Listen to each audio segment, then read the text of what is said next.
This weekend's Clásico is the biggest test for Xabi Alonso this season. Since arriving at Real Madrid, Xabi Alonso has, quote, modernized the squad with greater emphasis on pressing the ball, counter-pressing, and possession play. Real Madrid has almost had a perfect run so far this season, with 11 wins and only 1 defeat. The last time Real Madrid faced Barcelona at the Bernabéu, Kylian Mbappé was caught offsides 9 times, missing many golden opportunities to put Real Madrid ahead. The Barcelona offside trap last season was working effectively, but this season has been a much different story. This is one of the biggest Clásicos in recent times because it's seen as a much more competitive match, with many people not knowing who is going to win. In this video, I'm going to break down who I think is going to win between Real Madrid and Barcelona in this Clásico coming up on Sunday. By the way, if you guys are new here, I'd really appreciate it if you not only like this video but subscribe to my channel. And if you want to get access to a lot more exclusive content, it's on patreon.com, and there will be a podcast post the game on Patreon if you want to stay tuned to that. The first key to victory for Real Madrid in this match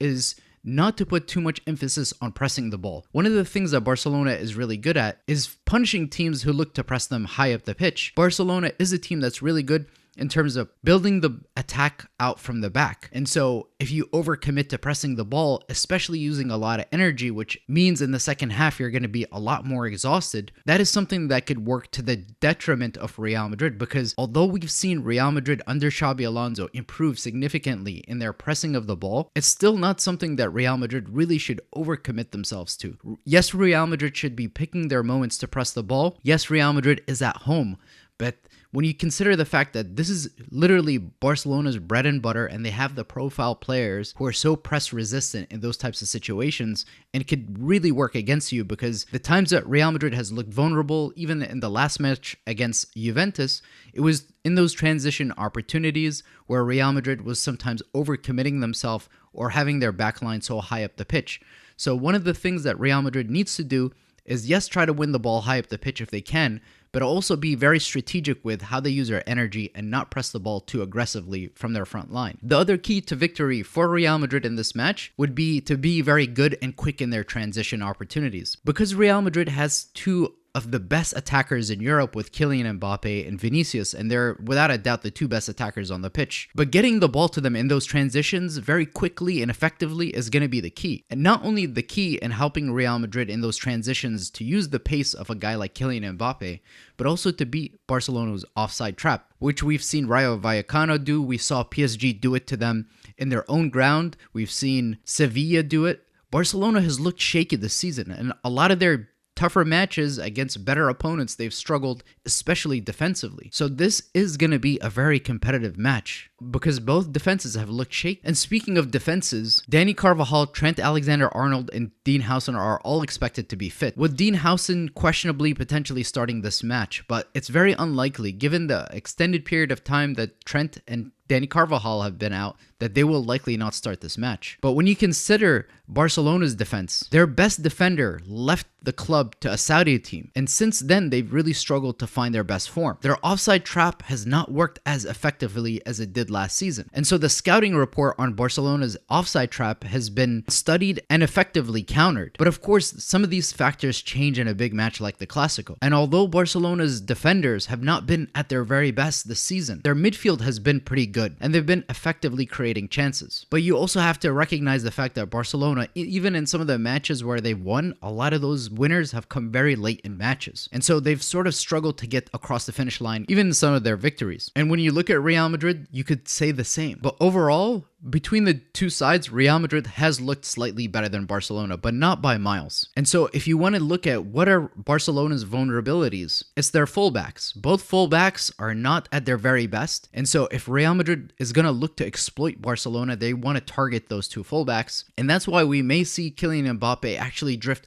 wider to the right-hand side, trying to leave more space for Vinicius to isolate whether it's Koundé or Araujo. And then we're likely going to see Jude Bellingham play down the middle with potential double pivots of Camavinga and Arda Güler, or Arda Güler with Tchouaméni. Speaking of key players, Arda Güler is going to be the key to Real Madrid's success because he has been the creative engine in this team. He is very likely to start this game because he has helped Real Madrid on so many instances be victorious, create high-quality chances, and nobody has created more chances for Real Madrid this season than Arda Güler, and he has assisted Kylian Mbappé on many different instances. Both Jude Bellingham and Camavinga have just come back from injury. Camavinga has regained his best form pretty quickly, whereas Jude Bellingham at times has looked a little bit slow in some of his touches. He hasn't regained his sharpness quite as much, although he scored the winner against Juventus the other night because he was able to position himself well in the box. But Jude Bellingham's overall play has shown that he's lacked a little bit of that match sharpness, whereas Eduardo Camavinga in his debut performance this season had multiple ball recoveries, looked sharp off the ball, his ball carrying was very effective. And so in a match against Barcelona where you need to be very aggressive in winning the ball back and you need somebody in the midfield to provide more of that solidity, Eduardo Camavinga makes so much sense in this match. And when you consider how sharp Arda Güler has been this season, he's an undroppable player for Xabi Alonso at this moment. He's a player that needs to be on the pitch with the ball at his feet as much as possible if Real Madrid wants to find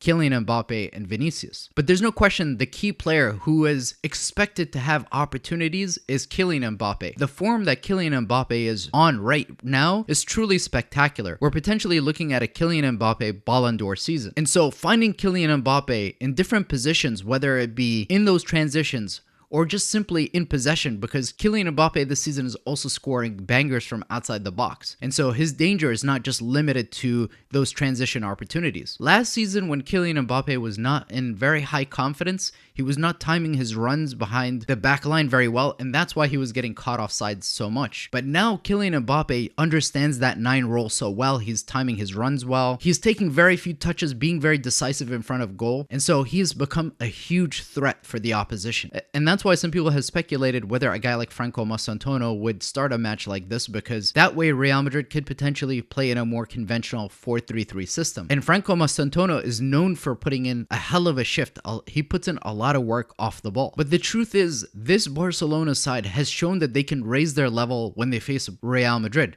Because let's face it, Barcelona has an obsession when it comes to Real Madrid. When you consider the fact that Lamine Yamal probably has wet dreams thinking about Real Madrid every single night, but you have to say that Real Madrid on paper should be winning the match on Sunday. But one of the biggest factors in this match, aside from the tactical side of things, is the psychological one, because Barcelona has had the better of Real Madrid in their last few outings last season. But let's not forget, Real Madrid last season was being defeated by sides at the end of La Liga. We're talking about sides that were 17th place. Real Madrid had multiple defeats at home. Real Madrid lost to AC Milan at home. They had multiple very bad performances. Whereas this season, you're seeing Real Madrid with more of an identity. They look a lot more solid without the ball. The players know where they need to be. Tchouaméni has become a leader in the squad. Arda Güler has grown, has turned into one of the best players in Europe. Kylian Mbappé is the best football player on the planet right now. Vinicius has regained his form. There's still a lot more to be desired. Real Madrid was decisively beaten by PSG, and rightly so. PSG was by far the better side that day. They were able to play 1-2s through Real Madrid's press, and Real Madrid had no answers for any of that. Their defenders struggled to pass the ball out of the back. Raul Asensio made some individual errors. The game against Atleti, Real Madrid defended very poorly. The crosses in the box every single time looked like they were going to be a goal. With all that said, you feel that Real Madrid also has another gear. Eder Militao has been in such good form, and he's been playing so well so far this entire season, and he's steadily gotten better game after game. Dean Howson, we've seen how good of a player he could be, especially in the Club World Cup. He's had a few games this season where he wasn't at his best, but there's no question that his ceiling is very high. But when you consider that Real Madrid on paper has the players and has the performances so far this season to get the job done, but then the psychological aspect is Barcelona has had the better of Real Madrid. And so when things are not going Real Madrid's way, is can they overcome that psychological factor? Because many of the players have come out and said that what happened last season cannot repeat itself, that Real Madrid needs to win this match no matter what. A win for Real Madrid against Barcelona in the Clásico could change the entire narrative around Xabi Alonso. It could say to the world that Xabi Alonso's project is here and that he will have a lot more momentum behind him to implement his ideas within the squad. But a defeat for Real Madrid would do the opposite. It would raise many question marks about Xabi Alonso, because let's not forget, it was the board this season that allowed Xabi Alonso to make a lot of those footballing decisions, which they typically do not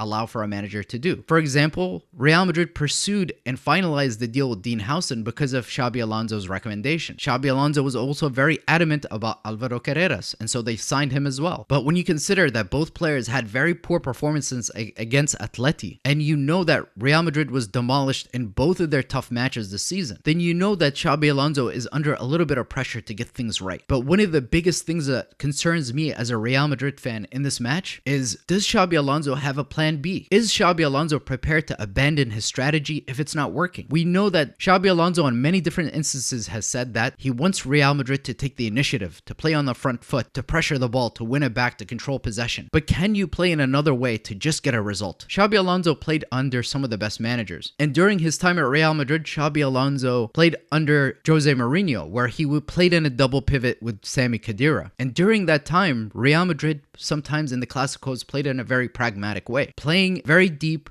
with Mesut Ozil at the 10, Cristiano Ronaldo sometimes even playing at the 9, with Karim Benzema being dropped to the bench and Di Maria on the wings. And so Xabi Alonso has experienced Clásicos where Real Madrid just needed to find a way to win the match and not do it in a very pretty way. And so he had a first-hand view of what it looks like with a manager like Jose Mourinho at Real Madrid. Because Xabi Alonso at his time as a football player at our football club both enjoyed great success in the Clásico but also big defeats in the Clásico. He knows what this means for the fan base. And nothing matters to Real Madrid more than getting this win. And shutting up Lamine Yamal for once.